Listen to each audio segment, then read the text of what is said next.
Hello everyone and welcome to another episode of Every World is a Tiny Home. In this episode, we are going to be creating a tiny crane home to represent the world of Evergreen Harbor. I'll talk a little bit about the build in a second, but I figure I should give a little bit of background to Evergreen Harbor for those of you that maybe aren't as familiar with this world. Evergreen Harbor was the world that released with the expansion Eco Lifestyle in 2020. This world seems to be based off of the Pacific Northwest of the United States. It's basically an old industrial port town that's run down, icky, gross, full of smog. And the whole idea behind the expansion was to come in with your sim or sims and revitalize this world, make it green, and make it an eco-friendly world.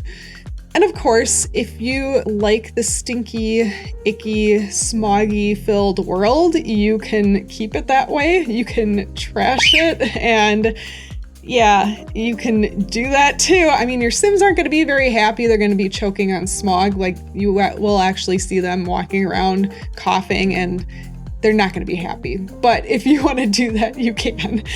Something that was really popular when this first released, and I know a lot of people still really like this aspect of eco lifestyle, was the ability to build container homes. So you're probably wondering then, why didn't I build a container home to represent this world?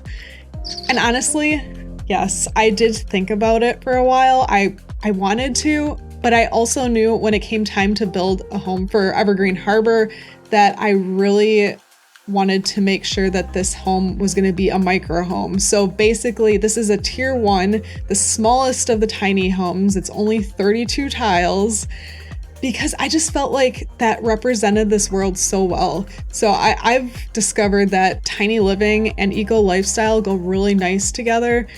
I don't know, it's just kind of a fun thing to come into this world, and if you're trying to revitalize it and make it green, then it's just kind of fun to lessen your footprint on the world by building a tiny home. This is a good opportunity to introduce the micro home. This is my first micro home for the series, which is kind of crazy. I do find micro homes are extremely challenging because I tend to end up with the same floor plan just because there's not a lot of options. You have to fit the bathroom in there somewhere, and yes, it just makes it difficult, but this was really fun because I was actually able to get a different floor plan for this place, and everything is play tested, so everything works. The kitchen works, the bathroom works, the whole living space, so I was very happy. The one thing I had to change was the ladder on the exterior. As you may have seen on the exterior, I used 2 debug crane pieces. So one, that lower part of the crane was from cats and dogs, and then the upper part of the crane was a debug item from werewolves.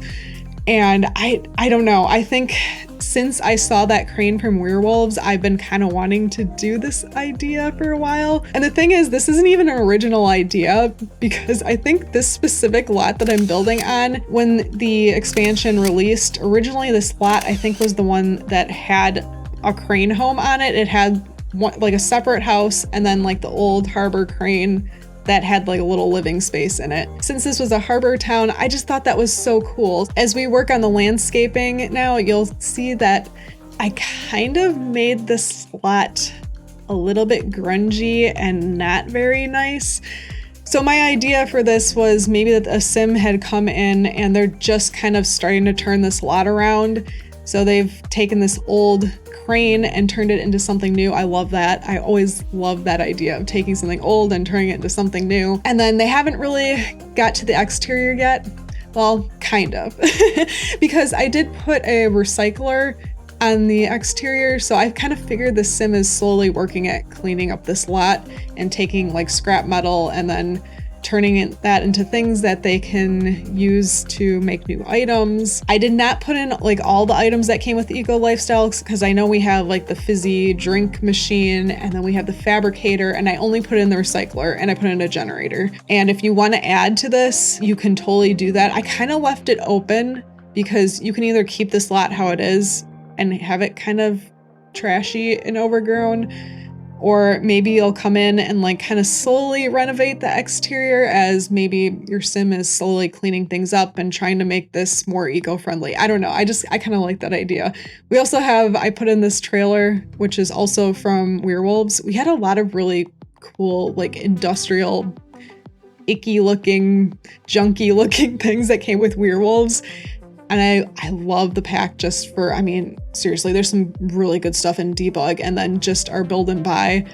Really cool stuff for builds like this. Something that I will also address. So yeah, I know the ladder going up to the crane is super tall. It takes Sims a while to get up there, which is annoying. So I ended up putting a pea bush on like the lower level. So if your sim doesn't want to have to go all the way up to use the bathroom, they can use the bush. If you want, you can always add in like a sink, and I think this lot would be very easily like transformed to a off the grid lot if you would like to do that. I'm trying to think. I think the TV is like basically the only thing, and the stove. Otherwise, I'm trying to remember. Now I don't know. The bathroom items, I don't know if those are off the grid. But we're coming up to the video tour really soon, so we want to just thank you so much for watching and hanging out with us, everyone. We appreciate you so much. Thank you, thank you, thank you. Make sure to give us a like, and don't forget to press that subscribe button if you're not already subscribed. And we'll see you very soon in our next video, everyone. Bye!